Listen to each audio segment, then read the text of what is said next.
So maybe you are like me and, up those long hills when you're supposed to be standing, you get a little bit lazy, you sit down and, well, you end up sliding off the back of the bike. Because let's face it, the original seat covers that come on these new bikes, they are not super grippy. There are some better options on the market. So if that is a problem that you are experiencing, you might want to consider buying one of these. Now, this is a one gripper seat cover. It's not a sponsored video. I bought and I fitted this cover a couple of weeks ago.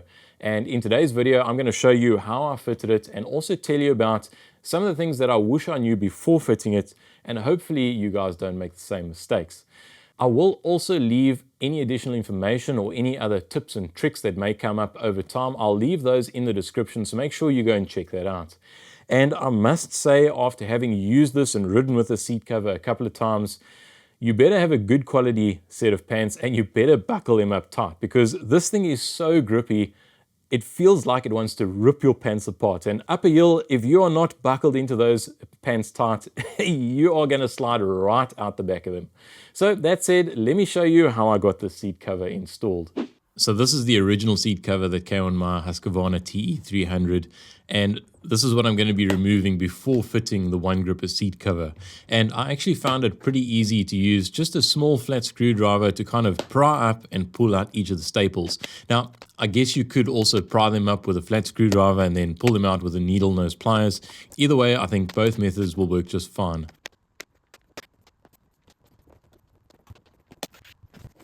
And also, once all the staples were removed, the cover unhooks and it comes off really easily.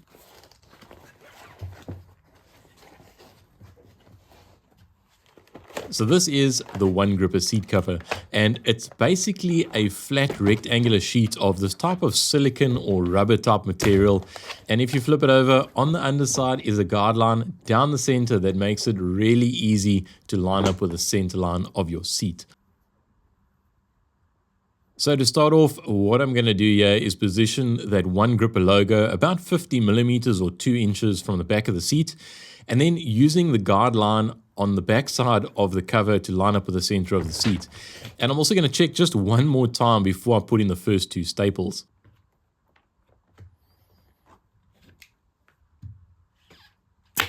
Now, not to worry, I am going to shoot in a whole lot more staples, but I'm only going to do this later after everything is nicely aligned and everything is evenly stretched. Now again, at the front of the seat, I'm going to align the guide line with the center of the seat, and then I'm gently going to pull the cover and shoot in another 2 staples. Now, don't make the mistake of stretching the cover too tight so that it kind of pulls your seat into a banana shape. It seems like stretching it just enough to pull out any of the folds or the wrinkles is going to be good enough. Now I'm going to go ahead and try and pull up both sides equally. And you'll see that I'm taking my time to try and stretch the material on each side equally tight so that it kind of pulls out all of the wrinkles, but that it also doesn't pull on one side more than it does on the other. Now, if you guys do have any tips or tricks when it comes to fitting these covers, please let us know in the comments so that we can all learn. Oh, and by the way, I am using 8mm long staples.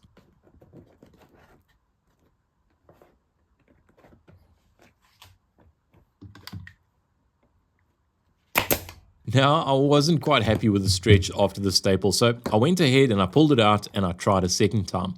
And I'm thinking here, if you take your time getting these first few staples right, getting the alignment and the stretch right, then the rest of the fitment should actually go pretty easily.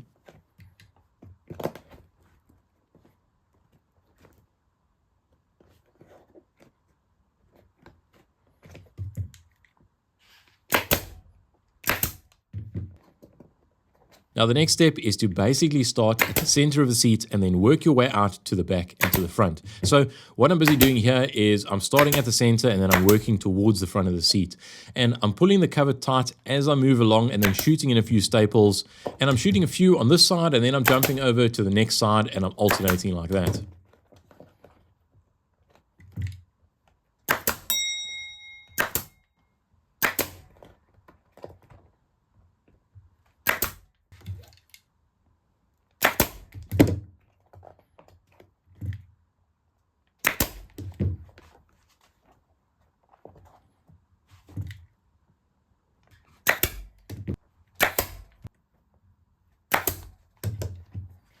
And I'm sure you've also just noticed that I've changed over to my manual stapler as the air stapler started misfiring. Now, I'm not exactly sure what was happening.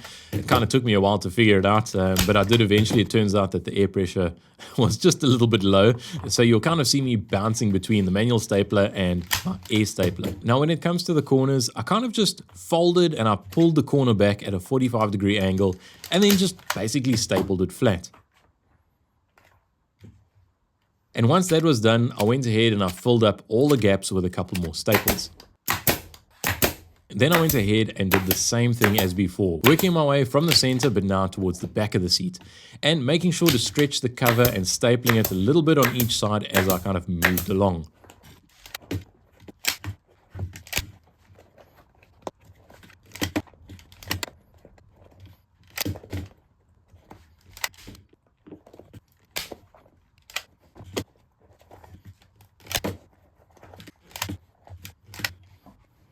And again, I did the same with the back corner, stretching the material around the corner and stapling the folds flat.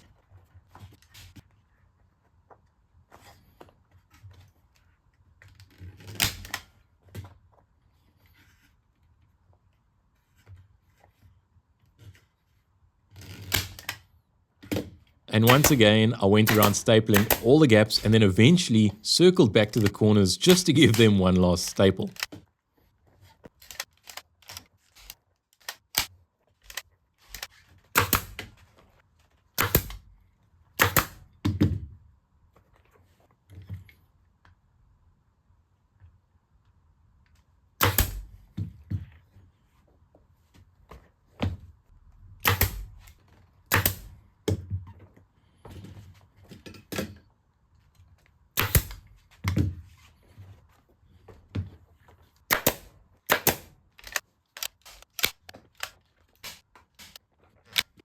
And once the cover was stapled all the way around, I then grabbed a utility knife with a brand new blade and I carefully sliced off the excess material.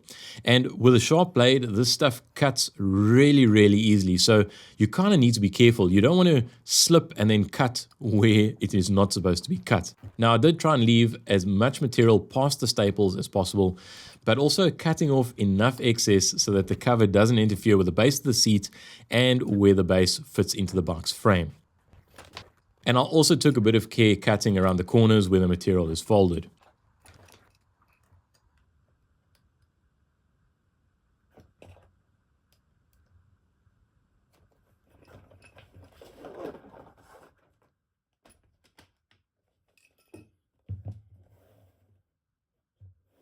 And this is what the staple and the cut line looks like. Could I have cut it a little bit neater? Yeah, probably, but for the first attempt at fitting one of these one gripper seat covers, I think this is good enough.